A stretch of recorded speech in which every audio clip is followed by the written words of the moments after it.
નમસ્કાર મિત્રો હું છું ડૉક્ટર મહેશ કુમાર દાફડા. મિત્રો, એજ્યુકેશન ટચ નામની આપણી આ કરાવવાની યુટ્યુબ ચેનલમાં આપ સૌ મિત્રોનું હાર્દિક સ્વાગત કરું છું, આવકારું છું. મિત્રો, આ ચેનલ પરથી દર શનિવારે સ્વાતંત્ર્ય સંગ્રામના શૂરવીરો, આ દેશની આઝાદી માટે જેમણે પોતાનું સમગ્ર જીવન ન્યોછાવર કર્યું છે એવા મહાન નરબંકાઓ અને વીરાંગનાઓને યાદ કરવાનો એક ઉપક્રમ દર શનિવારે આ ચેનલ પરથી પ્રસ્તુત કરવામાં આવે છે. તેઓને યાદ કરવામાં આવે છે, તેની શૌર્ય ગાથાને યાદ કરવામાં આવે છે. મિત્રો, તો આ જે સ્વાતંત્ર્ય સંગ્રામના શૂરવીરો દર શનિવારે એજ્યુકેશન ટચ નામની આપણી આ કરાંગણાની યુટ્યુબ ચેનલ પરથી પ્રસારિત કરવામાં આવે છે. વધુમાં વધુ લોકો સુધી આ મહાન ક્રાંતિકારીઓના વાતને, તેની શૌર્ય ગાથાને પહોંચાડી આપ પણ એક દેશભક્તિનું કાર્ય કરશો તેવી હું આપણી પાસે અપેક્ષા રાખું છું. મિત્રો, દર રવિવારે આ જ ચેનલ પરથી એવરી સન્ડે, આજે જ્યારે કરંટ અફેર્સ એ પરીક્ષાનો એક ભાગ બન્યો છે, સ્પર્ધાત્મક પરીક્ષાની તૈયારી કરતા વિદ્યાર્થીઓ માટે એક પરીક્ષાનો ભાગ બન્યો છે, ત્યારે કરંટ અફેર્સનો આજે 251નો એપિસોડ આ લઈને જ્યારે તમારી પાસે આવ્યો છું, તો મિત્રો, વધુમાં વધુ જે વિદ્યાર્થીઓ રાત દિવસ મહેનત કરે છે એમના સુધી આ વિડીયો પહોંચાડજો અને એક સારા કાર્યના સહભાગી પણ આપ બનશો. દર રવિવારે એજ્યુકેશન ટચ નામની આપણી આ ઘર આંગણાની યુટ્યુબ ચેનલ પરથી ખાસ યાદ રાખીશું, દર રવિવારે એજ્યુકેશન ટચ નામની આપણી આ ઘર આંગણાની યુટ્યુબ ચેનલ પરથી આ વિડીયો પ્રસ્તુત કરવામાં આવે છે.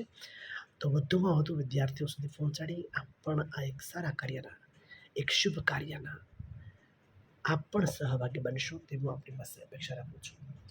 મિત્રો, અહીંયા જે સમાચારો પ્રસ્તુત કરું છું એ સમાચાર એ મારા વાંચનની મર્યાદાને અનુરૂપ હોય છે. સંભવ છે કોઈ ક્ષતિ જણાય તો ચોક્કસપણે કોઈ ઓથેન્ટિક ન્યૂઝપેપરનો અભ્યાસ પણ અવશ્ય કરી લેશું તેવી હું આપણી પાસે અપેક્ષા રાખું છું. દોસ્તો, સમાચારમાં એક નજર કરીએ તો એક સમાચાર મુજબ આગામી સમયમાં આયોજિત ફિટ ઇન્ડિયા સાયક્લોથોનનું આયોજન મુંબઈ ખાતે કરવામાં આવશે. ખાસ યાદ રાખીશું, ફિટ ઇન્ડિયા સાયક્લોથોનનું આયોજન ક્યાં કરવામાં આવશે? તો એના જવાબમાં આપણે લખીશું મુંબઈ ખાતે.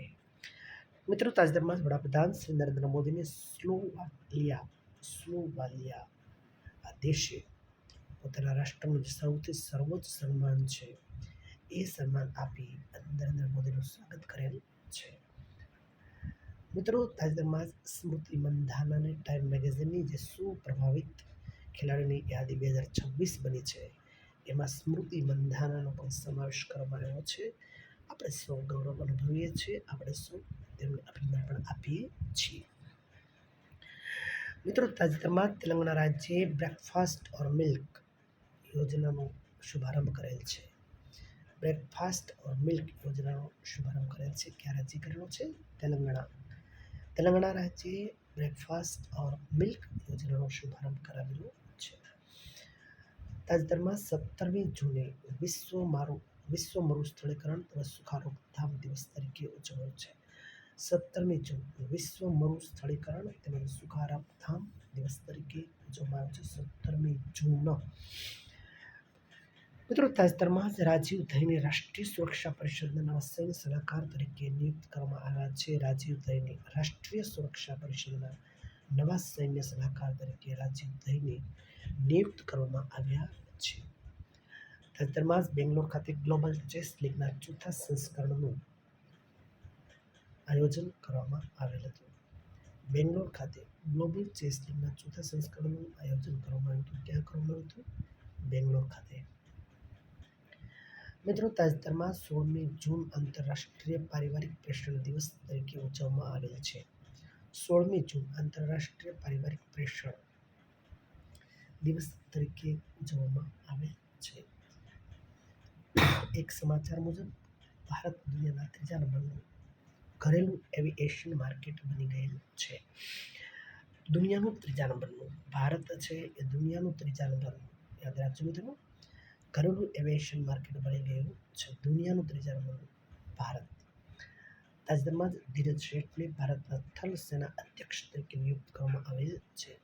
નામ યાદ રાખજો, ધીરજ શેઠને ભારતના થલ સેના અધ્યક્ષ તરીકે નિયુક્ત કરવામાં છે. મિત્રો આ સાથે ટોપ 10 સમાચારને એ પણ વિરામ આપીએ છીએ. મિત્રો ફરી એકવાર આપ સૌ દોસ્તોને ખાસ નંબર વિનંતી કરવામાં આવે છે કે મિત્રો આ ચેનલ પર દર શનિવારે સ્વાતંત્ર્ય સંગ્રામના શૂરવીરો એવી ગૌરવ ગાથા તેવી શવ્ય ગાથાને પ્રસ્તુત કરવામાં આવે છે એવરી સેટરડે દર શનિવારે. તો એ મહાન ક્રાંતિકારીઓનો વિડીયો વધુ લોકો સુધી પહોંચાડી આપ પણ એક આ સારા કાર્યના સહભાગી બનશો તેવી હું આપની પાસે અપેક્ષા રાખું છું. અને બીજી વાત એ કે દર રવિવારે કરંટ અફેર્સ અહીંયાથી રજૂ કરવામાં આવે છે.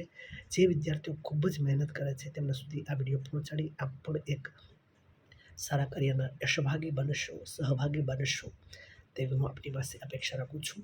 ચાલો દોસ્તો ફરી પાછા મળીએ છીએ આવતા રવિવારે. ત્યાં સુધી ભારત માતા કી જય.